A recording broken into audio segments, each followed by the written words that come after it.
13th of April, Rabbi Furst, Hagadda.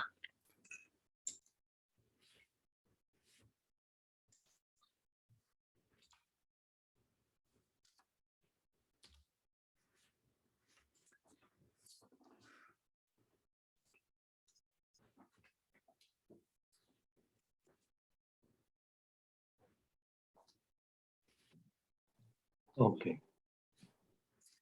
Oh, good. Hello, Rabbi. Good morning. How are you, Lou? Good. Sorry, just after I hung up from you, I got 2 phone calls. That's the way it goes. All right. Do you want to go right into the Mishnah Berurah, or do you want to do Hagadda for a few minutes? Let's do Hagadda for a few minutes, then we'll start the Mishnah Berurah. That's a good idea. Okay.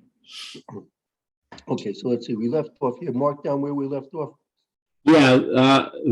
Vayareu osanu ha-mitzrim. The Egyptians did evil to us. Kama shene'amar, as it is written, Hava nis chachma lo pen yirbeh v'haya ki sik rena milchama v'nosaf gam hu al sonenu v'nilcham banu v'ala min haaretz. As it is written, it may happen that there'll be war.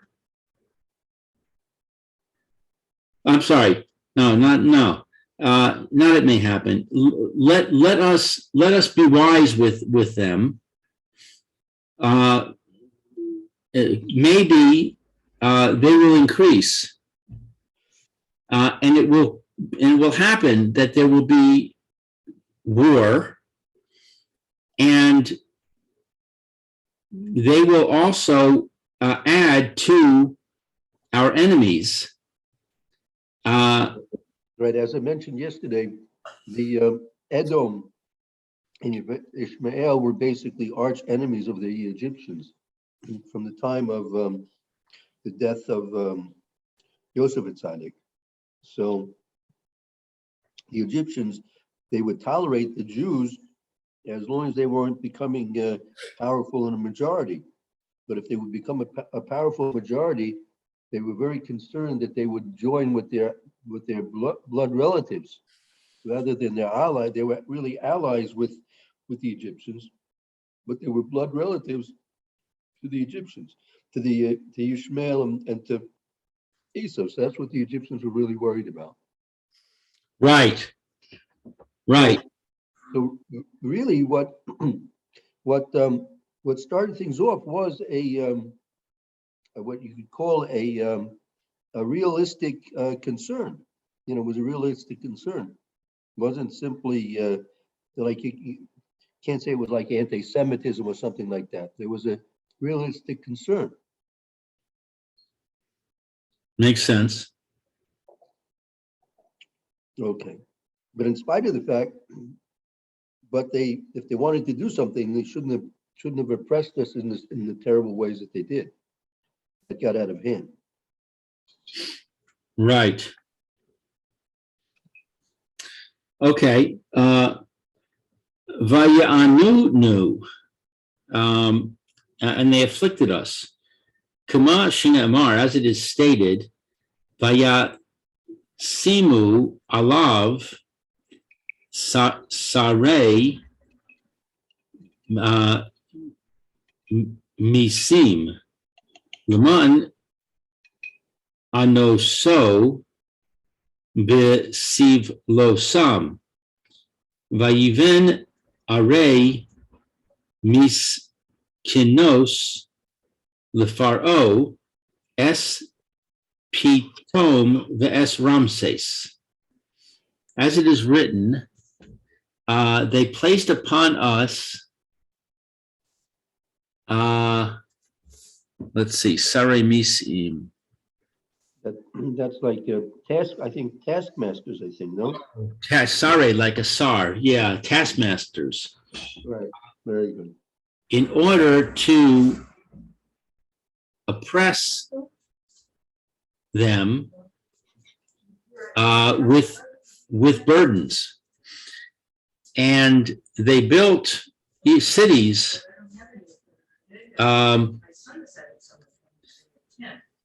Miskenos, treasure cities for Paro, Pisom, and Ramses. Right. Now, as that was part of the affliction, because these weren't cities to be inhabited. Like these were basically treasure cities, and it was built. They had them specifically built on land that was uninhabitable, right? And that made it much more difficult for the building to proceed, and it made it much more dangerous, because as you probably know, that the sands and the foundations were very weak at that point. That's why it wasn't inhabitable, right? So therefore, the buildings would collapse many times, and there would be a lot of deaths and injuries because of that. I see. Good. I was going to ask you about why it mentions those particular cities. Right. Yeah, that's the way the Meforshim explain that. Vayitnu alenu avodah kasha, and they placed upon them a difficult work. Kamash ne'emar, as it is stated, Vaya'a vadu Mitzrayim es b'nei Yisrael b'farech. And they and the the Egyptians made them work, made the children of Israel work hard. But it says, my note says, hard with a soft mouth. I'm trying to remember. What's that? Yeah, but parach, okay. I understand. Parach, right. I guess that maybe that's an allusion to the fact that they drew us into it. I think so. Like it's perach. Per is a mouth. Rach is soft. Perach. The word perach. Right. That they were sort of deceived. Correct. Right. V'nitzak es Hashem Elokei Avosenu vayishma Hashem es kolenu vayar es anyenu v'es amalenu v'es lachatzenu. Okay, so v'nitzak, my note says it's a type of prayer. Okay, good. That's right. So they prayed to Hashem, their God, Hashem, the God of their fathers, and Hashem heard their voice, and he saw their affliction and their struggling, I guess. Their what does the English say? Amalenu right there.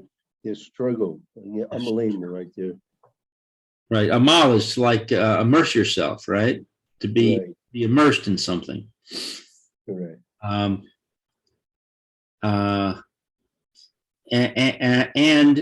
lachatzenu, and their oppression. Right. Lachatz is pressure, stress. Stress.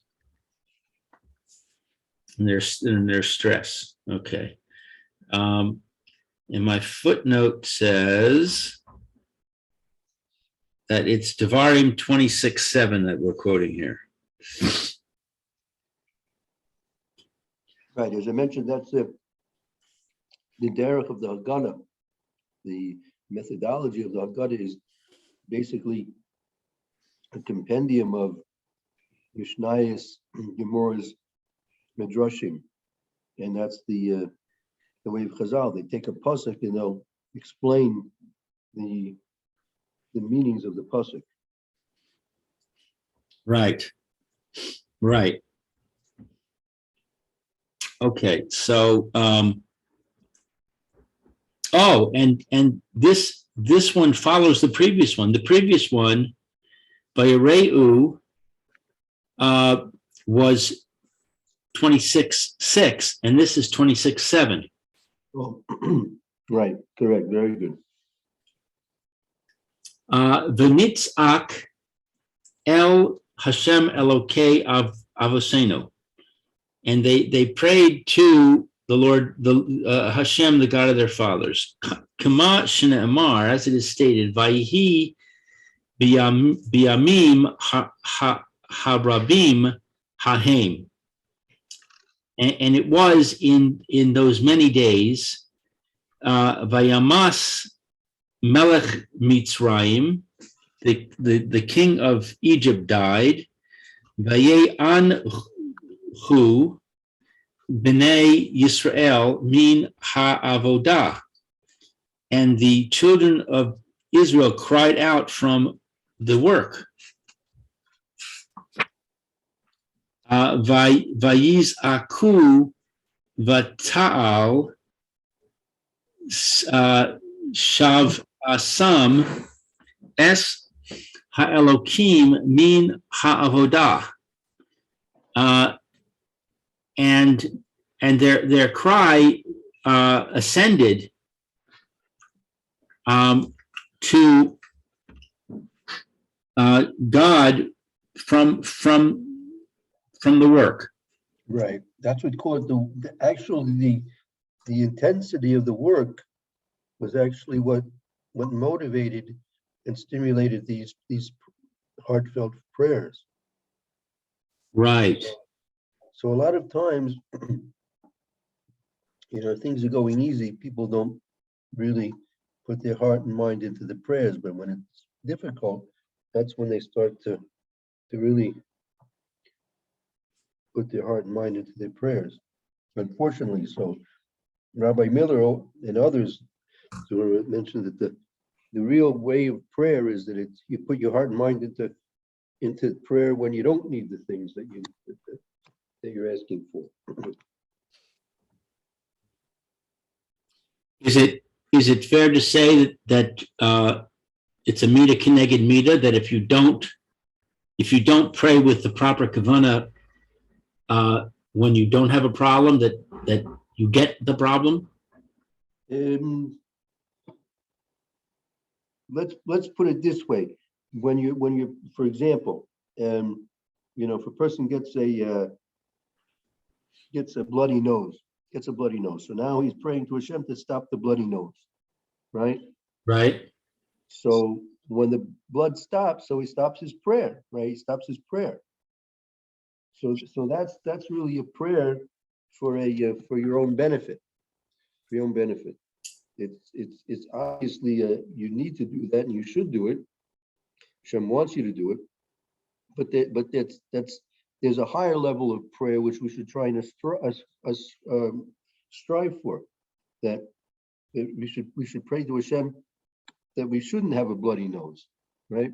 That His Baruch Hu keep me healthy, right? Keep me in good shape, and so I shouldn't have a bloody nose. I shouldn't get an ingrown toenail, right? I shouldn't have to see the doctor. That's a prayer. That's a kind of prayer which is always going to exist, right? Whether a person's healthy or he's not healthy, because that's a prayer to Kadosh Baruch Hu to keep you from suffering, right? So rather than pray to stop the suffering, the higher level of prayer is to pray to Kadosh Baruch Hu to save you from suffering. It's a higher level.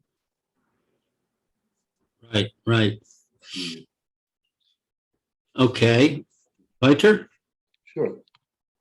Vayishma Hashem es kolenu, and Hashem heard their voice. Kumash Amar, as it is stated, Vayishma Elokim es naakasam. Hashem heard naakasam, their groaning. Right, exactly. Na'aka is a groaning, right?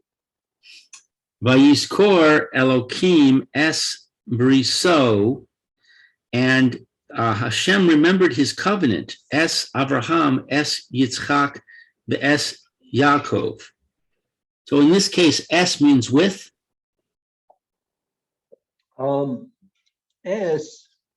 S is a word which is like the. Es brisi, the bris of Yitzchak. Es, the bris of Yaakov.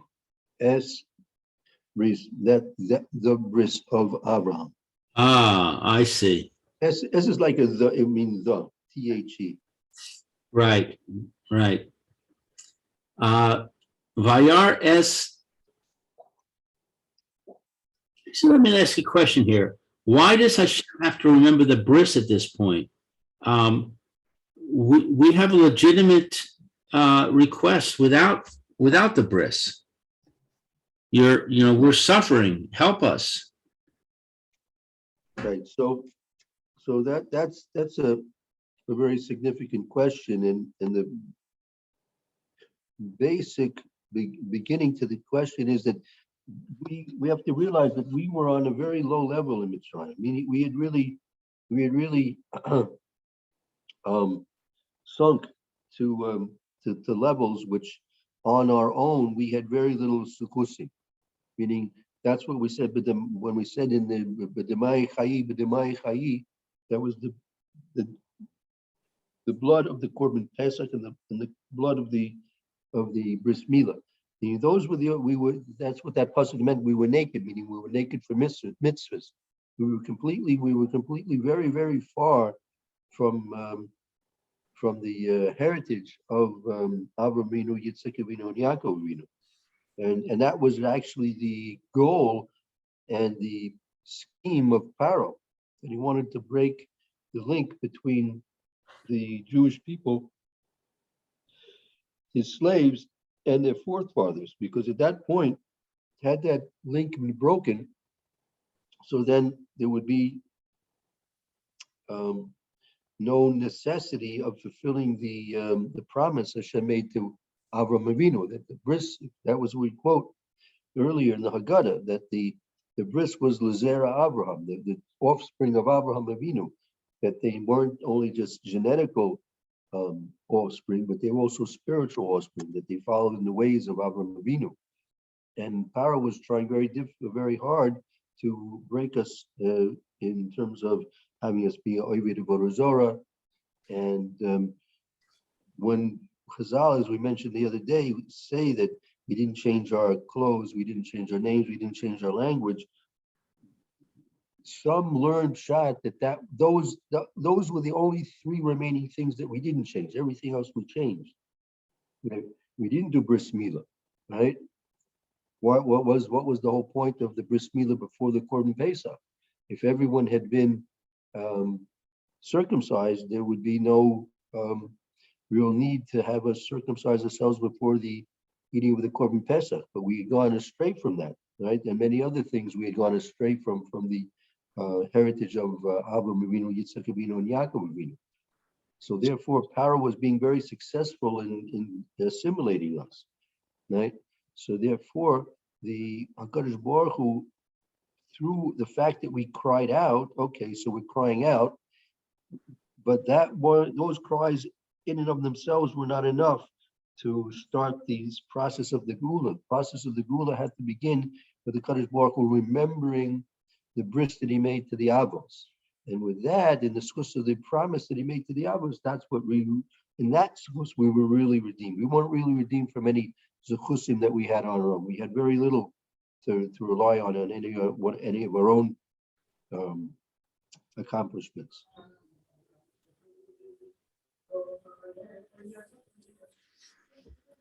So the fact that you're in trouble is not a schus. It is a schus, but sometimes to be saved from trouble, it may not be enough to save a person from trouble. Right?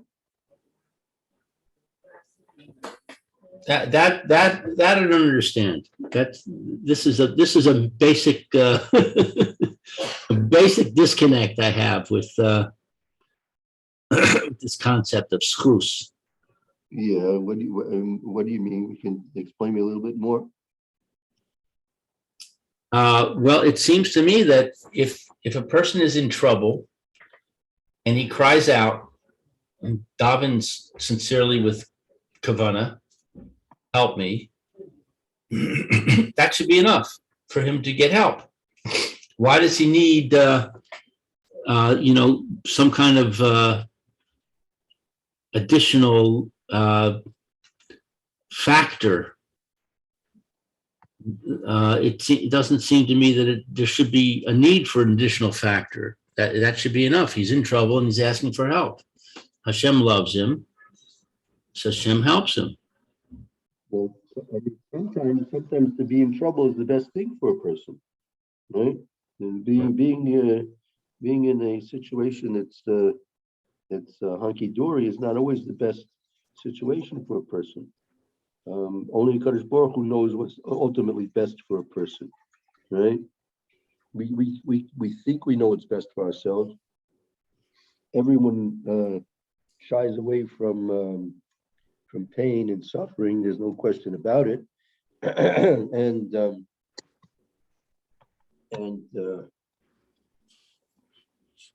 it's a mitzvah to help people who are in pain and suffering, to alleviate their pain and their suffering, right?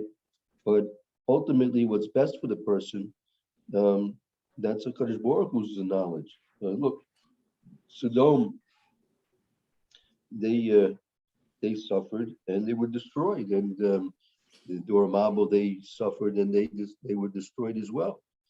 So sometimes the Kadosh Baruch Hu deems it that the suffering can accomplish more than anything else for some certain times and certain aspects of existence.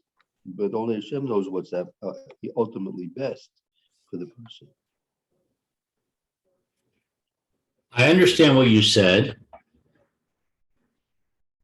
but it doesn't address my question, because you could say the same thing if you have a schus.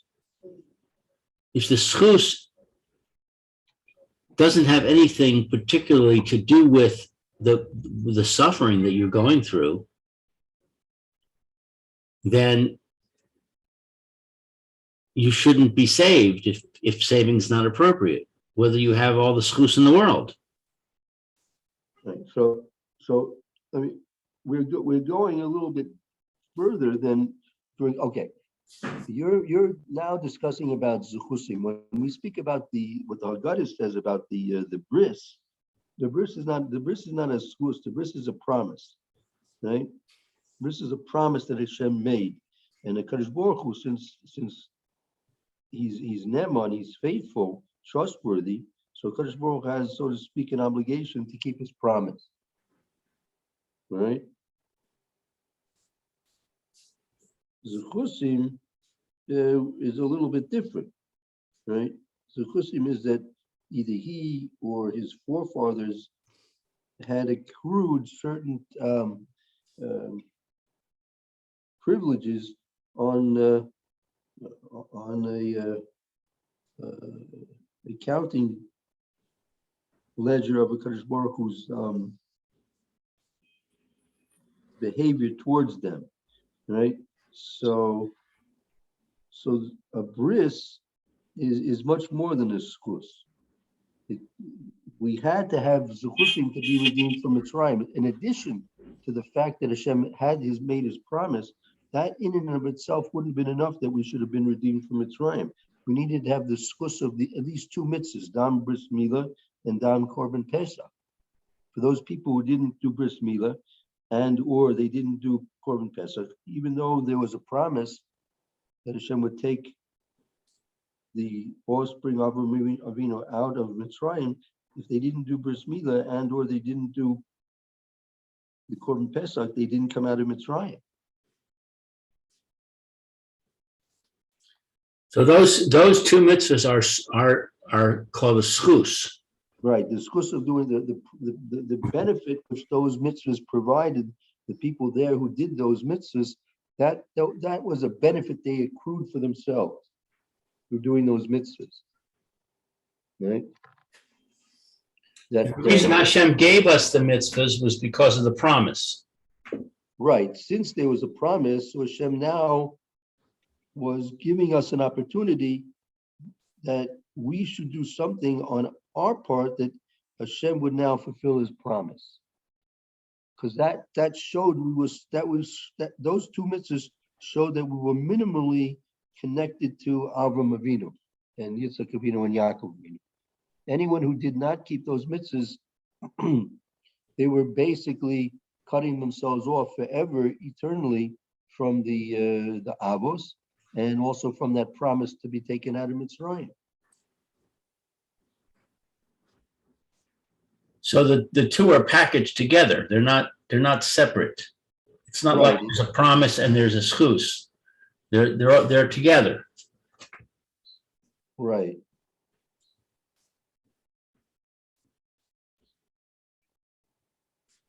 It not always are you going to have a time when there's a promise. There's not everybody. There's not a Hashem's did not make brisim in all particular cases, in all particular times, in all particular people. So in general, what functions? See, there's midas hadin. There's midas hadin, direct judgment. The Kadosh will judge the person, right? Is he found to be righteous, or was he found to be indicted? Right. So is indicted. If a person's indicted, right? So he's now because of whatever he's done, he's now being indicted. But there could be certain things to his credit, right, which could have the din changed in some way. Right, so that Hashem will look into his acts and his background and his maybe his tshuva as well, and if found worthy, Kadosh Baruch Hu will change the din based on other factors. Right? That's what Chazal explained, that there's a difference between the judgment that takes place in Shemayim and the judgment that takes place here in Beis Din. For example, let's say a person was Machal Shabbos, and at the time when there was a Sanhedrin, if we would have Edis and Hasra, so it would be Chayiv Misa. Chayiv Misa. Right, so let's say the person has a big family, he's got 15 children, and a wife, and it's going to be a tremendous hardship on the family that if Beis Din kills him, right, it'll create a lot of disruption in the family setting, right? Beis Din does not take that into consideration, right? Right. He's Chayiv Misa. Are there going to be 15 children without a father? The woman can't take care of them. She won't have money. It's going to have to collect tzedakah, and they'll be poor, and there's going to be all kinds of things, right? Children will go off the derech maybe, and they'll become criminals, right? Beis Din doesn't take any of those considerations at hand. But Min Shemayim, the judgment of Hakadosh Baruch Hu, let's say the person's Chas v'Sholom is Chayiv Misa b'dei Shemayim, right? He's not Chayiv. There was no Edis and Hasra, right? So Beis Din can't kill him. There's no evidence in Beis Din that allows them to kill him in Beis Din. But Hashem knows the truth, right? Even if let's say there was one aid, there. You need two aidim. So technically, he can't be killed, but he's still Chayiv Misa b'dei Shemayim, right? He did what he did, right? They did it knowingly, intentionally, and he's going to be held responsible for that. So if a person's Chas v'Sholom Chayiv Misa b'dei Shemayim, Hakadosh Baruch Hu can take these things into consideration. He can take into consideration that it's going to be a hardship for the wife, hardship for all the children, all the ramifications of what's going to be if the father's not going to be around to take care of them. So Hashem can take care of those things he'll decide how to mete out the judgment in a way that won't be disruptive. But that's only something which is done in the Beis Din Shemayim. But the Beis Din Shalmata, our Beis Din, can't do those things. So those things, the wife and the children, are they considered schusim for that man? No, they're not exactly. Those might be other considerations, but sometimes skusim can act in the same way. Let's say the person did a tremendous act of when he was younger, 10 years ago. He did a tremendous act of chesed, right? So Kadosh Baruch will take that skus into account. But what's going to happen? He's going to lose that skus instead of keeping that the reward for that mitzvah. The olam haba, he's going to be using up that skusim. That's what a person goes into a makam sakana. It's forbidden for a person to go into a makam sakana. A person cannot endanger himself, right? Right. And it's as simple as walking against jaywalking. A person jaywalks, he's literally taking his life into his hands, and he's going into what is considered to be a makam sakana, right? Right. And let's say he crosses the street very well and fine and dandy, no problem. He looks this way, that way, 20 times. No cars for 3 miles down the road in either direction. So he jaywalks, right? Nevertheless, right, he's done something wrong. He's endangered himself. He's gone into a makam sakana. And what a Kadosh Baruch Hu will do, any rewards for any things he might have done, which might have needed to be taken in order to work it out that he crossed the street properly, safely, even though he did it wrongly, he's going to lose those zakusim, right? That because we don't know what a Kadosh Baruch had to do to make it that the cars wouldn't be coming for 3 miles down in the road in each direction. Kadosh Baruch had to make a traffic jam, right?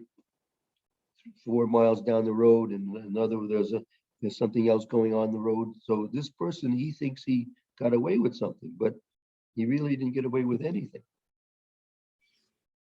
It has to do a lot with the emunah and bitachon. A person has to believe that if it's really a makam sakana, if he believes that jaywalking is really something which is dangerous and against not only against the law, the law of the country that he lives in, but also against the law of seichel, right? There are laws of seichel. There are logical reasoning laws that a person has to live by, right?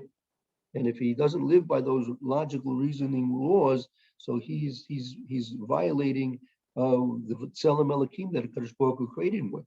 That's why Bnei Noach, they're not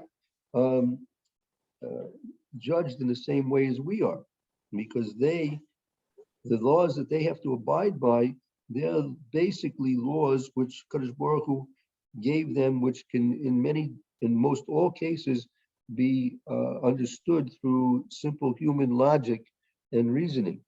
And if they pervert and corrupt their reasoning facilities so much that they don't realize these things are wrong, so they've perverted the Tzelem Elokim and corrupted the Tzelem Elokim which Kadosh Baruch Hu's created them with, and that itself is a sin, and they'll be held responsible for that.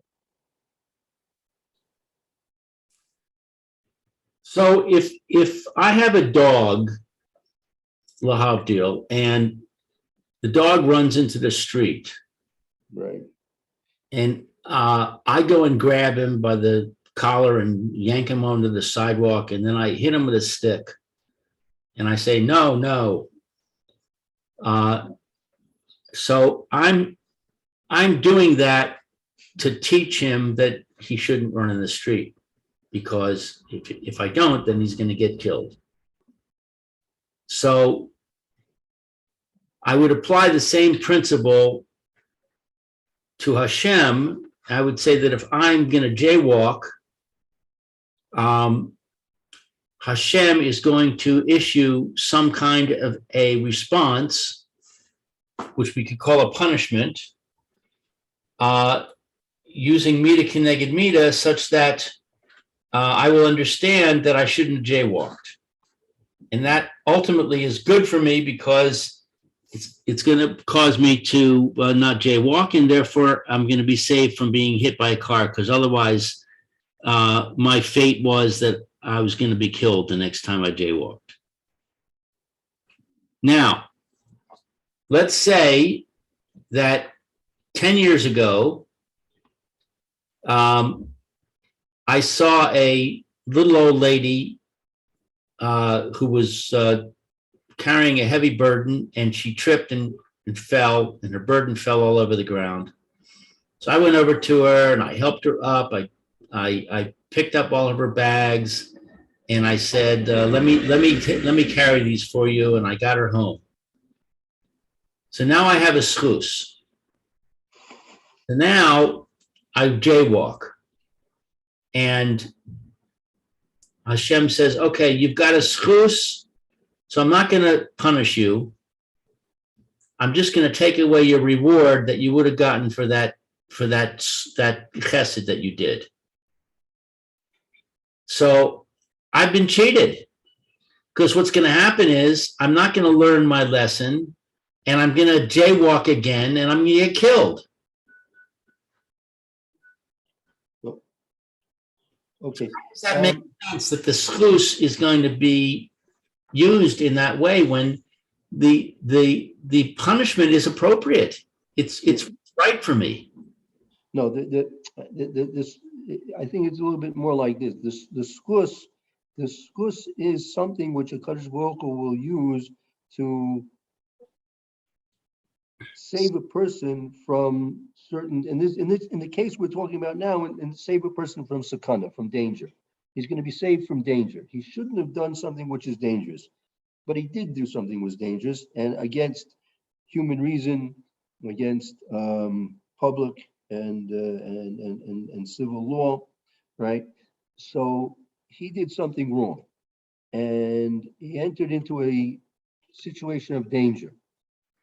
In order that he was not endangered, HaKadosh Baruch Hu did certain things to save him from the danger that was, according to most statistics, would have occurred. The saving from the danger, that's what he loses his zukusim for, right? A punishment, if a person may be punished because he did something wrong, he may have gotten saved from the situation of danger, right? And that would have used up his zukusim, his merits, some of them, right? And at the same time, Hashem, if he feels that this person is properly in a situation where he can appreciate the punishment, so Hashem will even punish the person in certain ways, right? He'll open up a letter from the traffic authority, and they'll say they took you see as a picture, it's a computer picture, digital computer picture showing him jaywalking on that street that day at that time, and he's got to pay a 250 shekel fine for that, right? So that's the method HaKadosh Baruch Hu will use to try and get this person not to do it again. So there are two things. There's the being saved from the danger, number one, and that will use zuchusim up. He'll lose zuchusim because of that. And then there's punishments for doing something wrong, right? And they're really two different things. I see. So it sounds like you are making a distinction here between a punishment and a consequence. You're saying that being hit by a car when you jaywalk is a consequence. You put yourself in danger, and the danger manifests. Whereas getting the ticket from the digital camera is a punishment, which is to my benefit. Is that accurate? Yeah, that's the very good. That's the Gemara in Brachos, the very first major discussion of the Gemara is when a person has what we call yisurim. The person is suffering. The person's suffering. So the very first discussion of the oral Torah begins with basically with the discussion. First, it begins with the discussion of Kriya Shema and the time for Kriya Shema. But the first major diversion from that topic is a discussion about a person's suffering, right?